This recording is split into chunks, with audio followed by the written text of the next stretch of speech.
예수님께서 산상수훈 강해를 마치시고 내려오시자마자 놀라운 기적, 상상할 수도 없었던 기적이 연이어 일어났지요. 나병 환자가 고침을 받았고요, 중풍병으로 고생하는 하인을 놓고 주님의 치유를 구하는 백부장의 기도 때문에, 간구 때문에 중풍병이 치유되는 역사가 일어났습니다. 이러니까 사람들이 엄청나게 예수님께 몰려들었어요. 듣도 보도 못한 기적이 일어나니까 도대체 이 일이 어떻게 된 일인가 싶어서 예수님께 몰려왔습니다. 그 몰려오는 사람들을 보고 우리 예수님은 어떤 마음이 드셨을까? 드디어 나를 알아보는구나, 그런 흐뭇한 마음이 드셨을까요? 저라면 좀 그랬을 것 같은데, 아니 지금이라도 그런 일이 좀 일어났으면 좋겠다 하는 게 제 솔직한 마음이에요. 이런 거죠. 연목사가 한 번씩 설교를 하면 막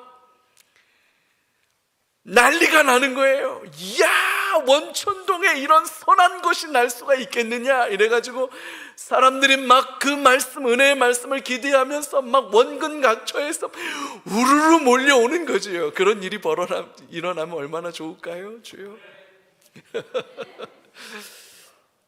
가끔 우리 성도들 중에 건강에 어려움이 있어서 너무나도 안타까운 일들 때문에 목사님 기도해 주세요 하는 경우들이 있어요.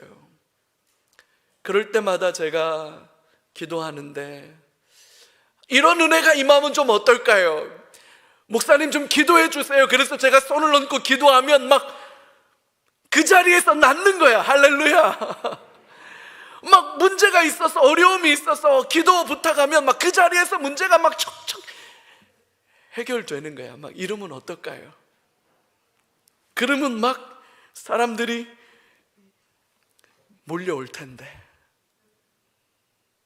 여러분, 지금은 고인이 되신 조용기 목사님이 한참 사역하실 때 그랬다죠. 설교를 듣는 중에 막 여기저기에서 병이 낫는 거예요. 막 그냥 말씀 듣다가 느닷없이 암이 낫고 막 관절염이 낫고 두통이 낫는 거예요. 귀신들이 떠나가는 능력이 나타난다고 그래요. 그런 일들이 벌어졌다 그래요. 여러분, 그런 일들이 벌어지면 사람들이 얼마나 신이 나겠어요. 믿음이 현실이 되는 거니까. 내 믿음이 현실이 되면 사람들이 얼마나 힘이 되고 위로가 되겠어요. 그래서 사람들이 구름대처럼 몰려오는 거잖아요. 그래서 여러분, 여의도 순복음교회 2000년 교회사 역사 속에, 전 세계를 통틀어서 2000년 교회 역사 속에 가장 큰 교회입니다. 70만 명. 가늠할 수도 없는 숫자지요. 그런 역사가 우리 수원 삼일교회에도 일어나면 얼마나 좋을까요?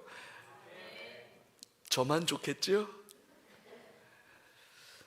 근데 여러분, 우리 주님은 그 수많은 사람들이 기적을 경험하고 예수님께 달려 나올 때 사람들의 기대와 사람들의 바램과는 전혀 다른 방향으로 움직이셨어요. 오늘 우리가 읽은 18절 본문에 예수께서 무리가 자기를 애워싸는 것을 보시고 건너편으로 가시기를 명하시니라.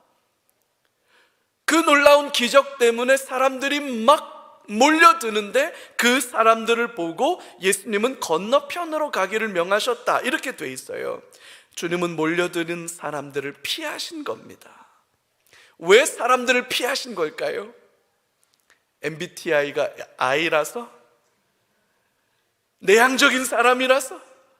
아닐 거예요.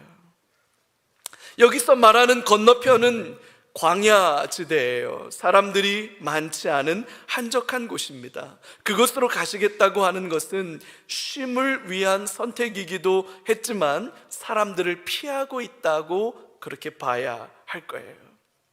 당신이 메시아이고 그리스도라고 하는 사실을 사람들에게 더 알려야 될 텐데, 물 들어올 때 노젓는다고 이렇게 사람들로부터 인기를 끌고 사람들이 몰려드는 이 상황에 결정적인 한 방을 탁 터뜨려서, 이야 메시아구나, 야, 그리스도시구나, 이런 사람들의 반응을 이끌어내셨어야 될 텐데 우리의 기대와 우리의 바람과는 달리 예수님은 전혀 다른 모습을 보여주고 계시는데, 이 순간 주님은 결정적으로 우리에게 너무나 놀라운 교훈을 가르쳐주고 계십니다. 예수님을 따르는 제자가 된다는 것, 그리고 예수님께 자신의 삶의 전부를 걸고 예수님을 따르는 제자로 살아간다는 것이 도대체 뭘 의미하는지, 예수님을 따르는 제자가 된다는 것, 그리고 제자로 살아간다는 게 도대체 뭘 의미하는지를 가르쳐주고 계셔요. 너무나도 중요한 교훈을 말씀하고 계시는데, 여러분, 우리가 좀 집중해서 한번 이 말씀을 묵상해 봤으면 좋겠습니다. 첫 번째로, 한 서기관이 예수님을 찾아와요. 그래서 예수님에게 이렇게 말합니다. 선생님, 어디로 가시든지 저는 선생님을 따라갈 겁니다 라고 말해요. 서기관이라는 사람, 이 사람들은 모세의 율법을 비롯한 문서들을 보존하고 관리하는 책임을 지던 사람들이고, 일반인들에게 법적인 문제를 조언해 줄 수 있는 법률가이기도 하고, 유대인들로부터 존경을 받는 지도자로서 정치와 문화, 교육 등에 상당한 영향력을 가진 사람입니다 라고 챗 GPT-4가 알려줬어요. 제가 openai.com에 들어가서 물어봤더니 이렇게 얘기해 줬는데, 저보다 더 똑똑한 것 같아요. 이제 설교 준비도 AI가 대신해 줄 수도 있지 않을까라는 생각이 들 정도로, 여러분, 이 문제는 제가 언제 한번 설교할 수 있는 시간이 있을 겁니다. 그때 다루기로 하고요. 서기관이라고 하는 사람들은 오늘날 우리로 치면 굉장한 인플루언서예요. 인플루언서, 아주 유명한 사람이죠. 사람들에게 엄청난 영향력을 미칠 수 있는 사람이에요. 그런 서기관이 예수님이 어디로 가시든지 나는 예수님을 따라가겠습니다 라고 다짐하고 있다는 거예요. 굉장한 일이죠. 저라면 달려가서 얼싸안고 극진하게 대접했을 거예요. VIP, 제일 좋은 자리에 제일 극진하게 대접했을 텐데, 왜냐하면 이 사람들이 율법의 최고의 전문가들입니다. 학식이 높을 뿐만 아니라 일상의 삶으로 그들의 인격을 삶으로 입증하는 사람들이에요. 그냥 공부만 많이 했다고 서기관 되는 거 아닙니다. 그들의 인격이 삶으로 검증될 수 있을 때 비로소 서기관이 추대될 수 있는 거예요. 그런 서기관이 예수님께 찾아와서 예수님을 알아보고 어디로 가시든지 따라가겠다라고 다짐한 이 사실만으로도 사실은 특종감이에요. 9시 뉴스 헤드라인으로 나올 만한 얘기예요. 그런데 예수님의 반응은 어떻습니까? 예수님 싸늘하게 반응합니다.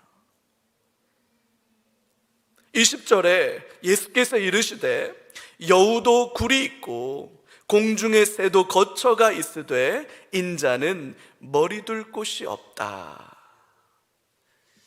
여러분, 이게 무슨 말인가요?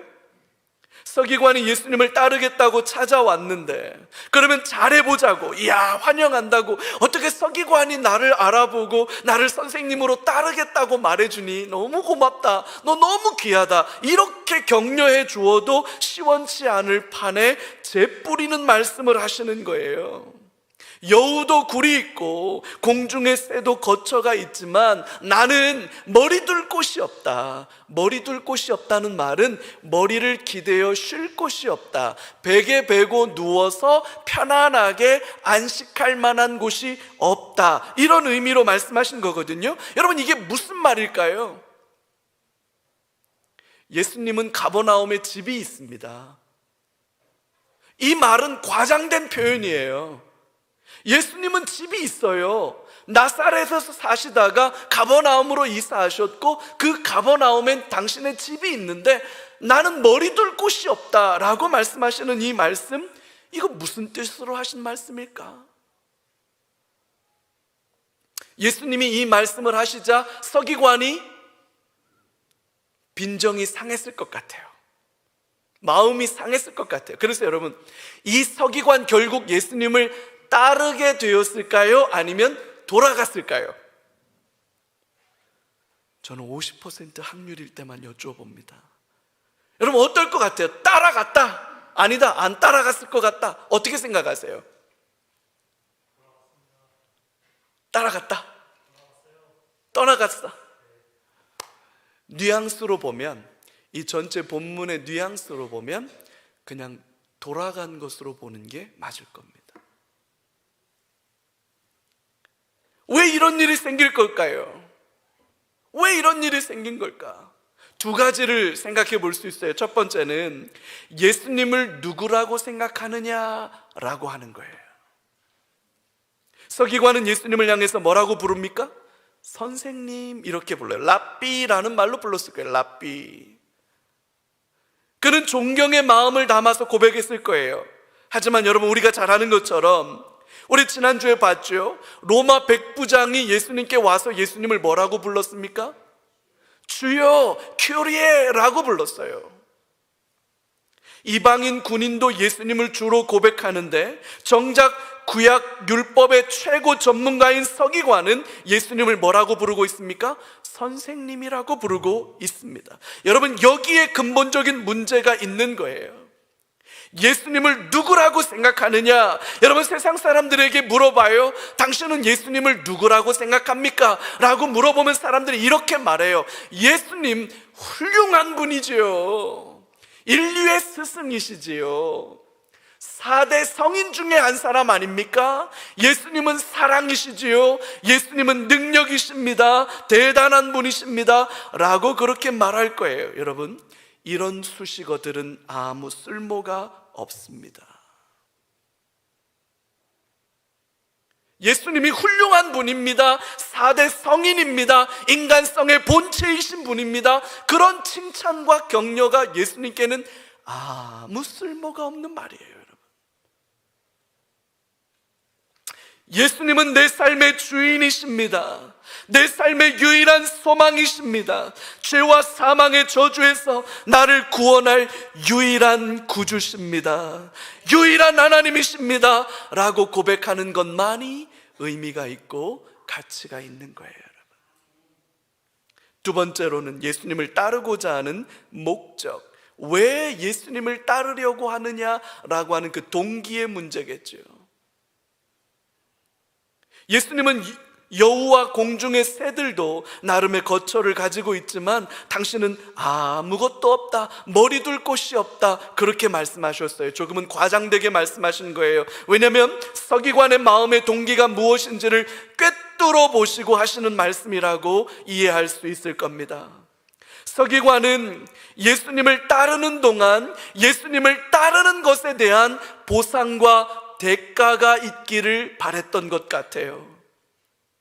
그게 명예일 수도 있겠고, 인기일 수도 있겠고, 경제적인 이익이나 정치적인 영향력일 수도 있었을 거예요.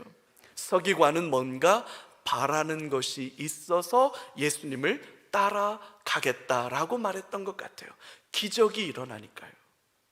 나병 환자가 고침받고 중풍병이 고침받고 사람들이 몰려들고 있으니까 서기관도 흥분했던 것 같아요. 그래서 나도 당신이 어디를 가든지 나는 당신을 따라갈 겁니다 라고 선생님이라고 말하면서 따라온 거지요.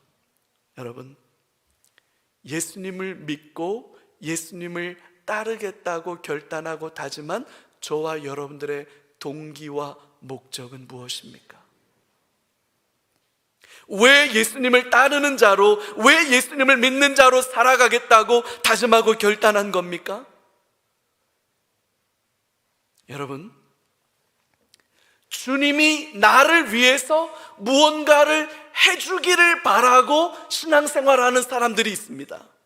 나를 중심에다 놓고 나를 위해 주님이 뭔가를 해주셔야 된다고 생각하며 살아가는 사람들이에요. 반면에 어떤 사람들은 이렇게 생각합니다. 주님이 주인이시고 하나님의 나라와 하나님의 영광을 위해 내가 어떻게 주님을 섬기며 주님의 기쁨된 삶을 살아갈 수 있을까? 이런 고민을 가지고 살아가는 사람들이 있습니다. 나를 위해서 주님이 무언가를 해주셔야 된다고 생각하는 사람들은 살아가면서 늘 원망하고 불평합니다. 왜 이렇게 내 기도에 안 들어주시는 거야? 왜 내가 원하는 대로 안 하시는 거야? 라고 하면서 그 하나님을 원망하게 됩니다. 반면에 하나님을 위해 하나님의 기쁨이 되고 하나님의 영광된 삶을 살아가고 헌신하고 섬기는 삶을 살아가기를 원하는 사람들은 늘 주님께 송구한 마음으로 기쁨과 감사로 살아가는 거죠. 내가 내 삶의 주인이고 내가 내 삶의 이유가 되면 하나님을 이용하는 겁니다. 예수님을 이용하는 겁니다. 서기관은 그러고 싶었던 거예요. 예수님의 어떠함을 이용하고 싶은 거예요. 예수님의 어떠함을 나를 위해 소비하고 싶은 거지요. 주님은 그걸 꿰뚫어 보신 거예요.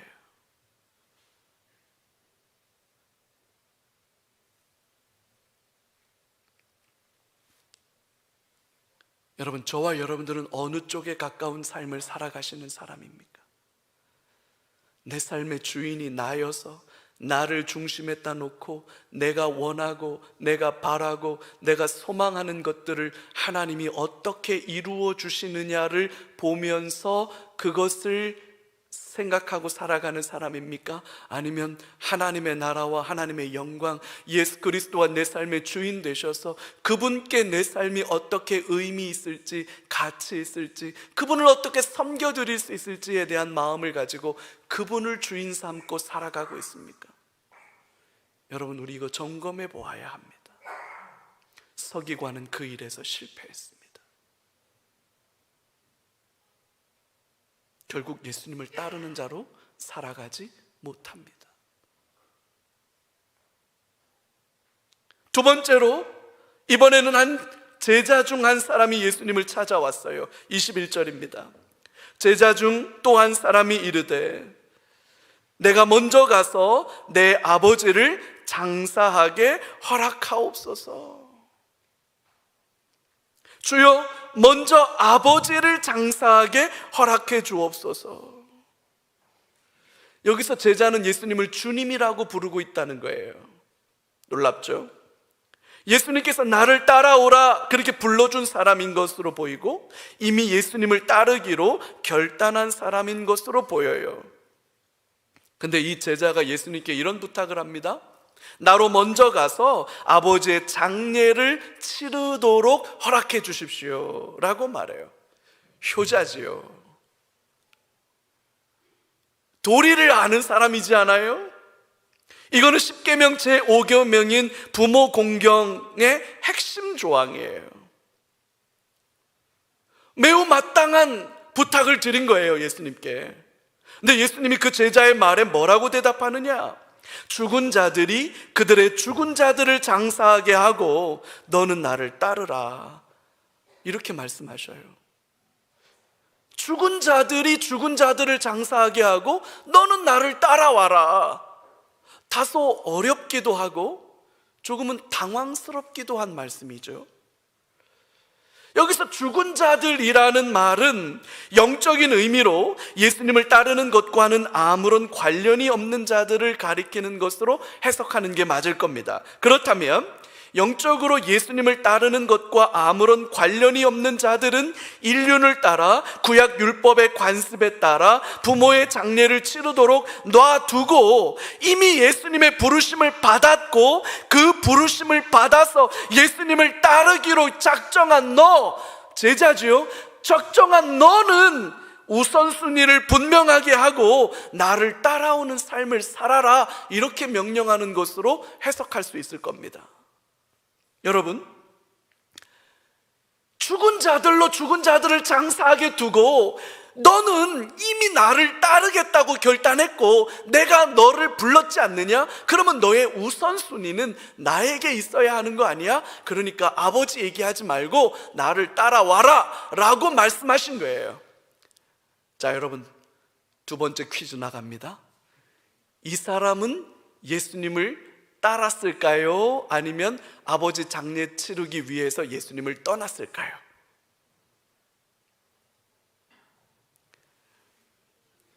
네가 뭘 물어봐도 난 너한테 협조 안 하겠다, 뭐 지금 이런. 어땠을까요? 이 제자는 따랐어요. 할렐루야. 본문에 답이 나와 있지 않아요. 따랐는지 안 따랐는지 몰라요. 이건 무슨 얘기냐면 이런 뜻이에요. 당신이라면 어떻게 하시겠습니까? 여러분들이라면 어떻게 하시겠습니까? 그러니까 그렇게 묻는 거예요. 당신은 어떻게 하시겠습니까?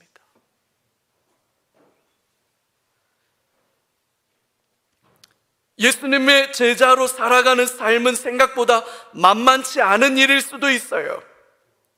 앞서서 산상수훈의 결론이지요. 그 실천적 결론에서 강조하셨던 내용입니다. 좁은 문으로 들어가라. 좁은 길을 가라는 겁니다. 찾는 사람이 별로 없다고 말합니다. 인기가 없다고 말합니다. 심지어는 그 길에 거짓 선지자들도 드글드글 붙어서 할 수만 있으면 믿음의 길을 걸어가는 제자들을 낙심하게 하고 주저앉게 만들고 잘못된 길로 빠지게 유혹한다, 그렇게 말합니다. 나더러 주여 주여 하는 자마다 다 천국에 들어가는 것 아니다.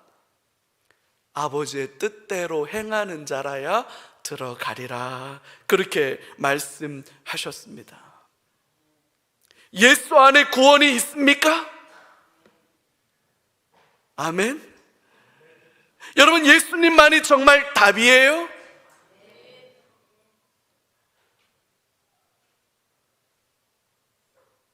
예수님이 길이고 진리고 생명이신 것 맞습니까? 여러분, 이 믿음 가지셨습니까?